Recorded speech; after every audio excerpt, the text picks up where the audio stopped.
자, 오늘 본문의 말씀은 마태복음입니다. 특별히 오늘은 이 마태복음에서 족보가 등장하고 있음을 우리가 볼 수가 있는데, 오늘 본문에서는 아브라함에서부터 이제 예수님이 태어나시기까지의 족보를 이야기를 하고 있습니다.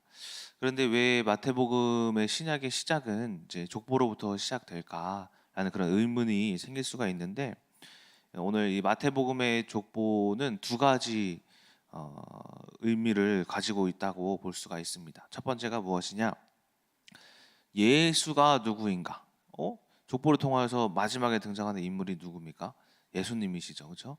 그렇다면 이 족보가 의미하는 바는 예수가 누구신가라는 거예요. 두 번째는 뭐냐? 이제 새 시대가 도래하였다.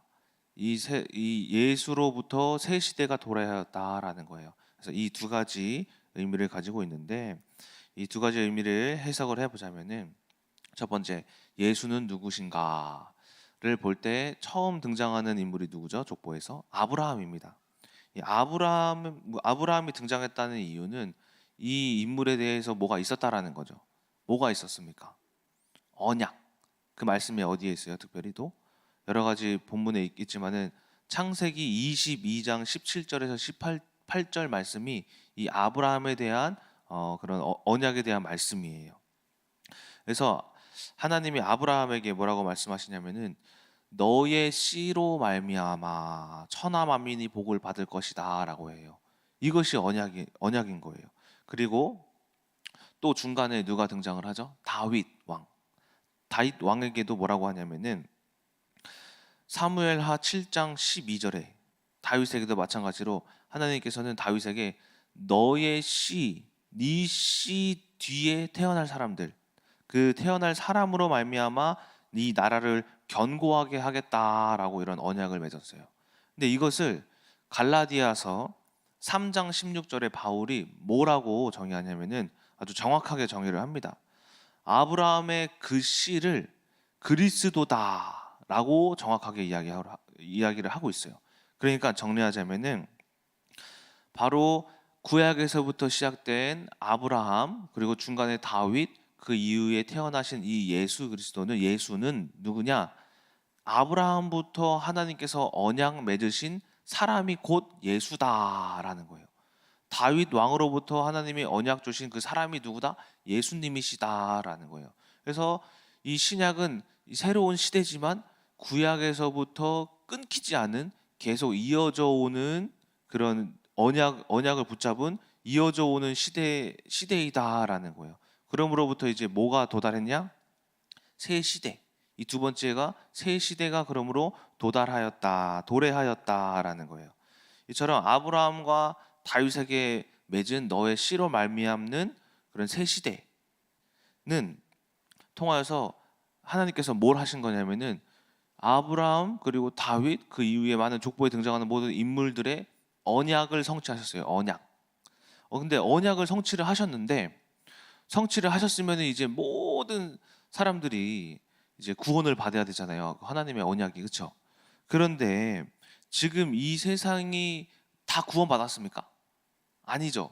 아직도 악이 창궐해가지고 사람들이 속고 넘어지고 이런 시대가 지속되고 있잖아요. 그렇죠?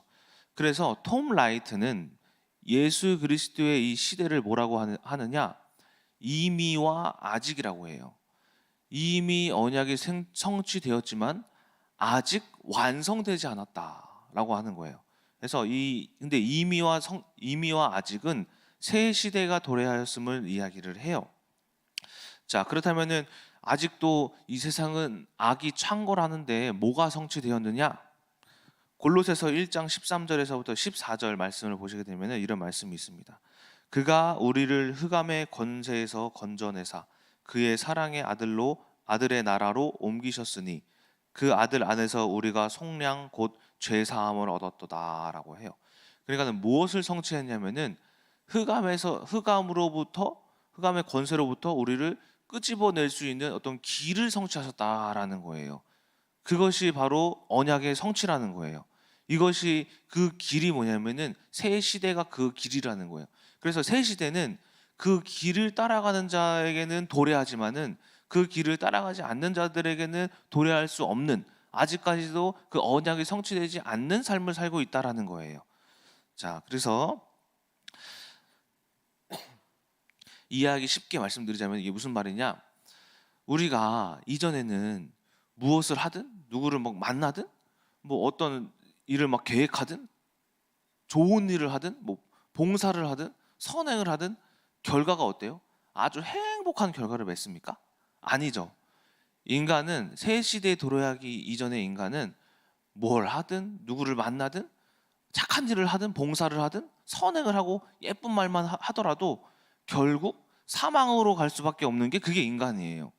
그런데 새 시대는 무엇이냐면은 누구를 만나든, 어디를 가든, 뭘 하든, 무엇을 계획하든, 어떻게 해서든 생명 살리는 일을 만들어내는 것이 새 시대다라는 거예요. 이해가 되시죠? 그래서 그리스도 이전의 삶은 뭘 하든 망했지만 그 이후의 새 시대는 그를 따라감으로써 뭘 하든 생명 얻는 일을 만나게 되는 것이다. 이것이 새 시대다라는 거예요. 자, 그래서 저도 어떠한 새 시대를 하나님께 인도받았던 적이 있어요. 뭐냐? 중국 감옥 간 이후의 그 사건이 보니까 새 시대였구나라는 거예요. 제가 중국에 가기 그 이전에 제가 꿈도 많고 비전도 많고 실력도 있었고 할 줄 아는 것도 많았어요. 그런데 중국에서 이제 제가 실수를 한 이후에 감옥에 간 이후부터 완전히 제 삶이 망가져 버렸단 말이에요. 그런데 그런데 중국 사건 이후에 제가 한국에 돌아와서 할 수 있는 게 뭐냐면은 아무것도 없었단 말이에요. 아무것도 없었는데 그때 제가 뭐 했냐면은 하나님, 제가 아무것도 할 수 없죠. 그러니까 저 주님이 원하시는 신학교 갈 테니까는 대신에 입학시켜 주시고 합격하게 해주시고 그리고 그 이후의 삶을 책임져 주세요 하면서 그때 금식기도 5일 하면서 철야 5일 하면서 그러면서 제가 하나님께 인도받았던 게 어디냐? 신학대학교였잖아요. 그렇죠? 신학대학교 가면서 제가 그때는 잘 몰랐지만 이 길이 맞나 싶었지만은 지금 생각하면은 그때 그 길을 내가 지금까지도 걷고 있네? 그러니까 내가 그 선택했던 그 길이 무엇이었다? 새 시대였구나. 그러니까 저도 그 사건을 통하여서 새 시대를 인도받았다라는 거예요. 이처럼 오늘 족보에서는 이제 구약에서의 하나님이 역사하셨지만은 이제 다른 길로 뭐냐? 예수 그리스도가 직접 그리고 예수 그리스도를 통해서 우리들에게 뭘 하시냐? 성령으로서 임함으로써 하나님의 이제 음성을 듣는 것이 아니라 성전에 무조건 가야지만 회개가 되는 것이 아니라 직접 내 마음 속에서 음성을 듣고 마음 속에서 회개를 할 수 있는 그런 성령님의 길을 열어주신 것이 바로 새 시대다라는 것입니다. 그래서 오늘 족보에서는 이렇게 예수 그리스도가 누구인가, 그리고 그리스도는 뭘 하셨냐? 새 시대를 여셨다라는 것을 이야기하고 있습니다. 저는 오늘 말씀을 통하여서 새 시대를 열자라는 제목으로 새 시대란 무엇인가 두 가지, 새 시대를 살아가는 방법이 무엇인가 두 가지를 말씀드리고 마치도록 하겠습니다. 자, 그래서 새 시대란 무엇인가? 첫 번째, 아까 말씀드렸던 것처럼 언약의 성취이다라는 거예요. 새 시대는 히브리서 11장 9절에서 10절 말씀을 보시면은 아브라함이 약속을 바라고 있음을 이야기하고 있는데 뭐냐? 믿음으로 그가 이방의 땅에 있는 것 같이 약속의 땅에 거류하여 동일한 약속을 유업으로 함께 받은 이삭 및 야곱과 더불어 장막에 거하였으니 이는 그가 하나님이 계획하시고 지으실 터가 있는 성을 바랬음이라라고 해요. 그러니까 새 시대는 뭐냐면은 내가 하나님께 약속받은 그 언약 있죠. 내가 아브라함 외에 제가 바라고 있던 그 언약이 뭐였어요? 예를 들어서 민정사모와의 결혼. 민정사모가 결혼하기 그 이전에도 굉장히 저한테 막 악하게 대했단 말이에요. 그래서 한 5번 정도 파혼을 하려고 했었는데 제가 왜 파혼을 왜 안 했냐? 왜 안 했냐? 이 사람을 분명 붙여준 이유가 있을 것인데 분명히 하나님이 이 사람을 붙여줘서 뭔가 깨닫게 하시는 게 있을 것인데 근데 이대로 파혼하고 끝내면은 아무것도 없이 그냥 끝나버리는 거잖아요. 그렇죠? 그냥 이 사람은 그냥 악한 사람이었다. 하고 파혼하고 끝인 거예요. 근데 하나님은 그런 하나님이 아니시잖아요. 제가 뭐 했냐면은 하나님 이 사람을 왜 붙여 주셨어요? 이 사람을 통해서 하실 일이 도대체 뭔데요? 이렇게 끝내면 하나님은 그냥 아무것도 능력 없는 하나님이 되어버리시잖아요. 저에게 언약을 주세요. 믿음을 주세요. 해서 뭘 주셨냐면은 그 이전의 사건들, 결혼하게 된 그 이유, 뭐예요? 갈라디아서 4장의 사건. 그리고 또 하나님이 사랑이 없으시냐? 이 사람이 나를 사랑하게끔 하시는 이도 하나님이시구나. 또한 내가 사랑이 없느냐? 내가 하나님의 사랑이 임하면은 이 악한 사람까지도 사랑할 수 있겠구나라는 그 언약이 있었단 말이에요. 근데 그 언약으로 말미암아 뭘 하게 된 거냐? 결혼을 결정할 수 있었던 이유가 바로 이 언약인 거예요. 그럼으로써 저에게 뭐가 도래했냐면은 새 시대가 도래하기까지는 솔직히 오래 걸렸지만 결국에는 민정사모를 통하여서 말씀하신 새 시대가 있었다라는 거예요. 지금 생각하면 이처럼 새 시대는 뭐냐? 언약의 성취이다. 각자의 현장에서 뭐가 있냐면은 새 시대가 도래할 만한 사건, 문제, 여러 가지 상황들이 있다라는 거예요. 이처럼 이 안에서 뭘 찾는 거냐? 새 시대를 찾는 것이다. 그래서 저는 두 번의 새로운 시대를 살았다고 말씀드릴 수가 있어요. 아까 그 신학대학교 입학하게 된 사건, 그리고 민정사모의 결혼, 그 이후에 만난 하나님, 그 두 사건이 새 시대였다라는 거예요.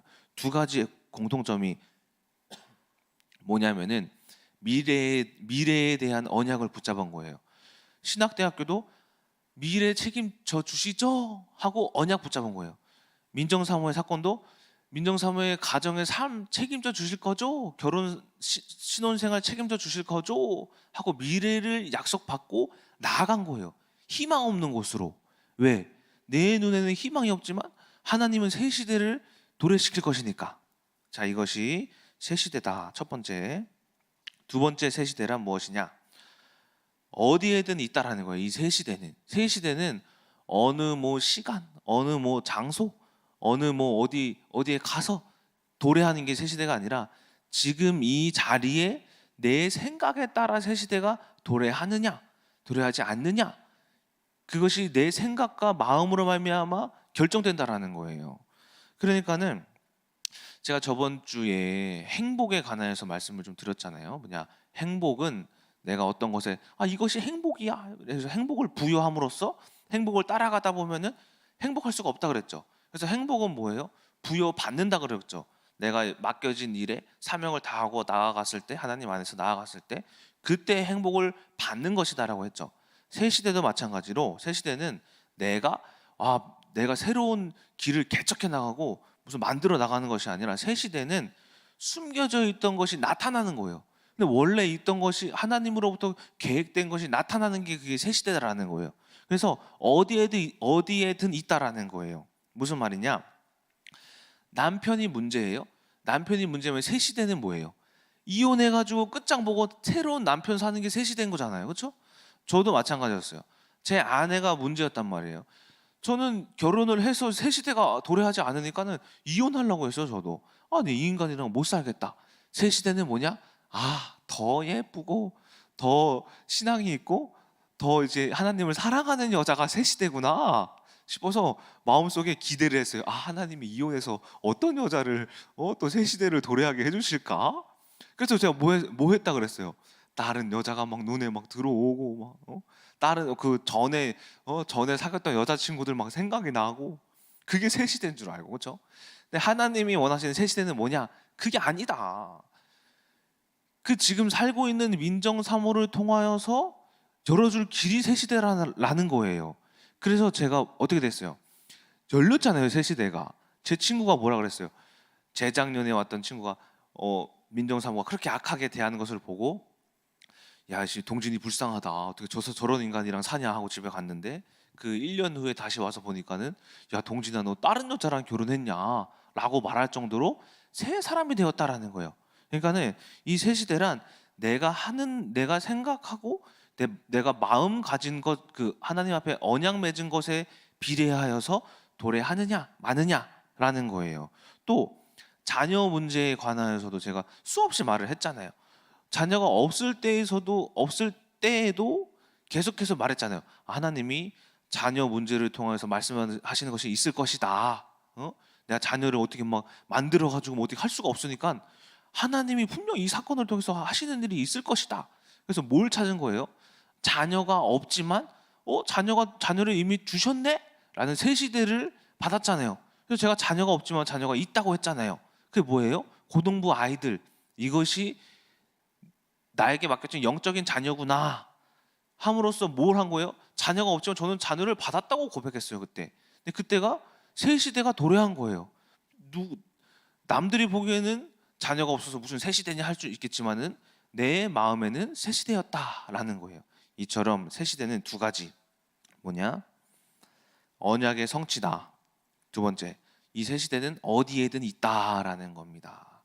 자, 그러므로 새 시대를 살아가는 방법이 무엇이냐? 이것도 두 가지. 첫 번째, 두려워해라. 이 두려움에 관하여서 지난번에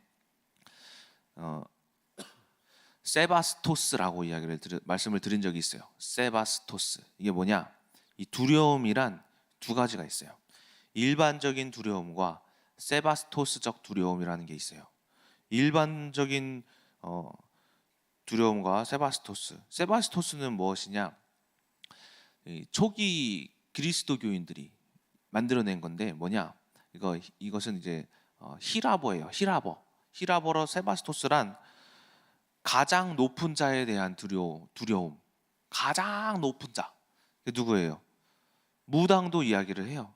귀신보다 더 높은 사람이 누구냐? 하나님임을 무당도 알아요. 이 세상에 가장 높은 자가 누구냐면은 하나님인 거예요. 그러니까 초기 그리스도인들은 이 가장 높은 자에 대한 두려움을 세바스토스라고 정의를 했어요.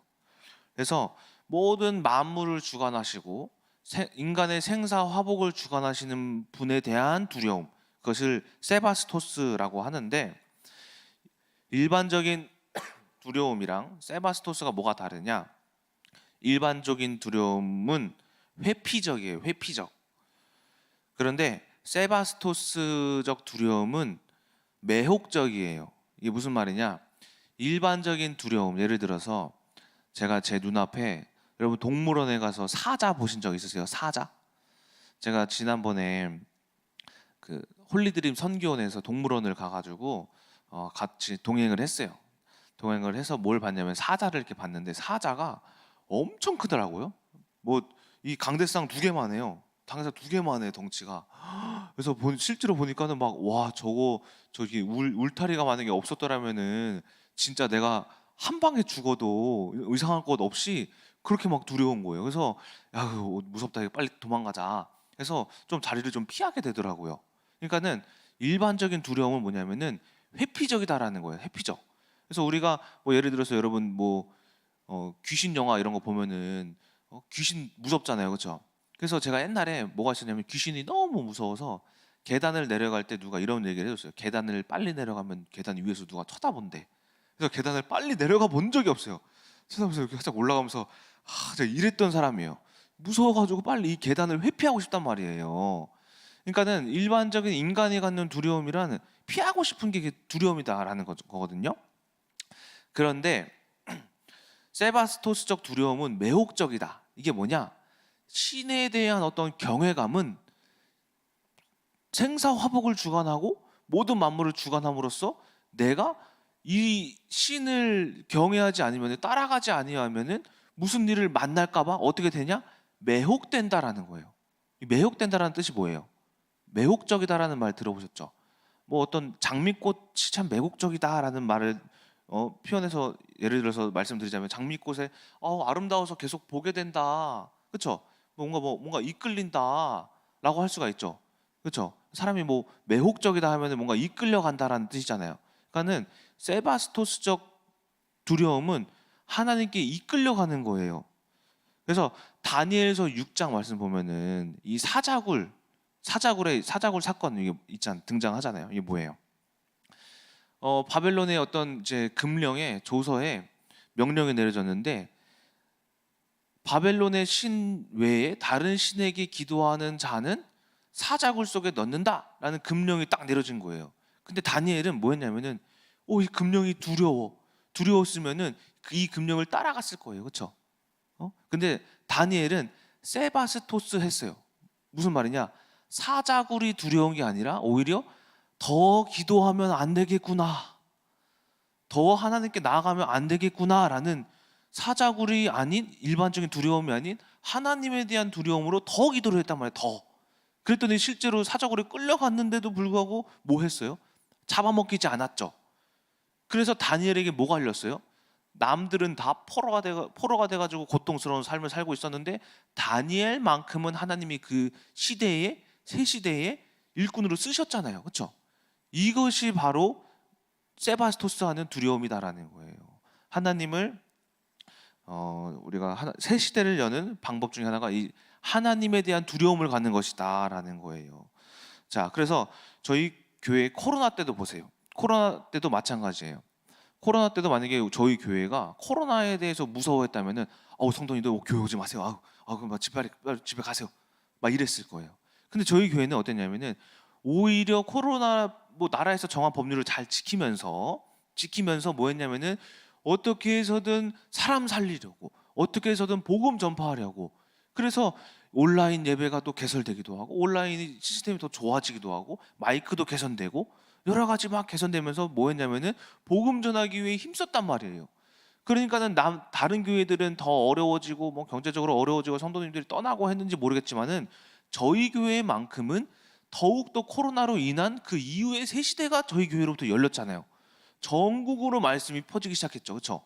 어디 안양, 인천, 어디 화성, 저 멀리 심지어는 미국까지도 복음이 전파돼가지고 미국에서도 저희 교회에 막 등록을 했어요. 다른 나라에서도. 이처럼 하나님의 새 시대는 무엇이냐? 하나님을, 세상을 두려워하지 않고 오직 하나님을 두려워할 때 우리가 그의 이끌림을 받아서 끌려가는 것이 바로 새 시대다.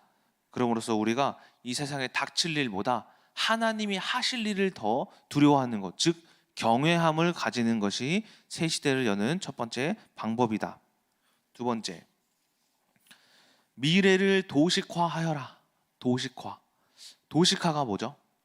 도식화는 어떤 복잡한 양식, 복잡한 어떤 구조를 그림으로 그려내는 것이 도식화래요. 그래서 우리 그 도면 있죠, 교회의 도면. 교회를 어떻게 지을지 말로 해보세요. 너무 어렵죠. 어디 기둥은 몇 센치부터 몇 미터까지 해가지고 가로 세로는 몇 센치 몇 미터, 의자는 어떻게, 이 각도는 몇 각도로 40도로 해가지고 이렇게 기울기를 세우고, 말로 교회를 지어보세요. 어렵잖아요, 그렇죠? 근데 도식화는 도면을 그리는 거예요. 도면을. 그럼으로써 이 교회가, 저희 큰나무 교회도 어떤 도면이 있을 거잖아요. 1층은 어디 몇 센치 몇 미터 이렇게, 그렇죠? 근데 이처럼 마찬가지로 우리의 미래를 뭐 하는 거냐면은 우리가 가지고 있는, 우리가 보고 있는, 믿고 있는 성경으로 말미암아 그림을 그리는 거예요. 새 시대는 어디에 있느냐? 내 생각이 아니라 말씀으로부터 오는 생각으로 말미암아 그려지는 거예요. 새 시대는. 여러분들의 모든 미래는 어디에 있냐면 말씀 안에 있어요. 그러니까는 우리가 육신의 생각으로 말미암아 그리는 미래가 어때요? 제가 아까 말했잖아요. 내 아내를 내 생각으로 그리니까 다른 여자가 막 생각이 나더라. 이 다른 세상으로 도식화한 거 아니에요, 그렇죠? 새 시대는 말씀으로 도식화할 때, 그렸을 때 이루어지는 것이 바로 새 시대다라는 거예요. 골로새서 3장 10절에 이런 말씀이 있어요. 우리가 새 사람을 입었으니 이는 자기를 창조하신 이의 형상을 따라 지식에까지 새롭게 하심을 입은 자니라. 하나님의 형상은 베드로후서의 1장 말씀과 같이 어떤 우리의 어떤 성품, 행동, 믿음 뿐만 아니라 지식에게까지 새롭게 되는 것이 바로 하나님의 형상이다라는 거예요. 그래서 우리가 새 시대는 내 생각을 말씀으로 새롭게 할 때 뭐가 되어지냐면은 미래가 그려져요. 한 예로 제가 이 대박 노블레드 사건 여러 번 말씀드리잖아요. 보증금을 올린대요. 돈이 없어요. 근데 내 육신의 새 시대는 이 대박 노블랜드 싸가지 없다. 버리고 딴 데 가자. 다른 아파트 살자. 이게 육신의 새 시대예요. 그런데 말씀으로부터 온 도식화된 새 시대는 보증금을 올린대요. 하나님이 어떻게 하실까? 이 믿음의 후손들은 히브리서 11장 1절 2절만 봐도 믿음은 바라는 것들이 실상이고 보이지 않는 것들의 증거고, 내 성경에서 등장하는 모든 선진들은 이로써 증거를 얻었다 그러는데, 하나님이 그러면 이 대박 노블랜드 문제를 통하여서 하실 일이 뭘까? 아이고 재밌겠다. 아이고 기대된다. 라고 뭐 한 거냐면 제가 도식화한 거예요. 말씀으로. 어떻게 해결해 주시지? 어떻게 해결해 주시지? 어떻게 내가 그림을 그려보지? 할 때 뭐냐? 그 믿음이 실상이 되더라. 믿음이 곧 증거가 되더라.